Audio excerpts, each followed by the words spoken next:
এক সময়ের দুঃসাহসী ডাকাত ছিলেন তিনি। রাহাজানি ছিনতাই ছিল তার নিত্যদিনের পেশা।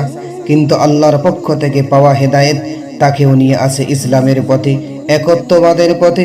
বলেছিলাম ইসলাম ধর্ম গ্রহণকারীর চতুর্থ নম্বর সাহাবী হযরত আবু যর গিফারী রাদিয়াল্লাহু তাআলা আনহু এর কথা, যার ইসলাম ধর্ম গ্রহণের ঘটনা আপনাকে অনুপ্রাণিত করবে।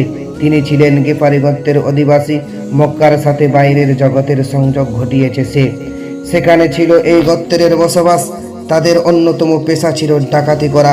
পুরো গোত্র ডুবেছিল অজ্ঞাত আর কুসংস্কারের কালো আধারে। করত মূর্তি পূজা।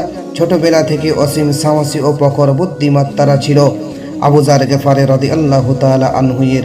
ডাকাতি করলেও চারিদিকে মানুষের মূর্তি পূজা তাকে চিন্তিত করত। তখন থেকেই নিজের মেধা কাজে লাগিয়ে তিনি ভাবতে থাকেন। আল্লাহ তার ভাবনা চিন্তাকে সহজ করে দিলে খুঁজে পান একক ও দ্বিতীয় সত্তাকে।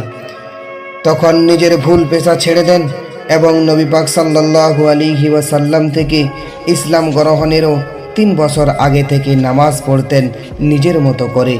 তখন রাসূলুল্লাহ সাল্লাল্লাহু আলাইহি ওয়াসাল্লাম নবুয়ত প্রাপ্ত হয়নি।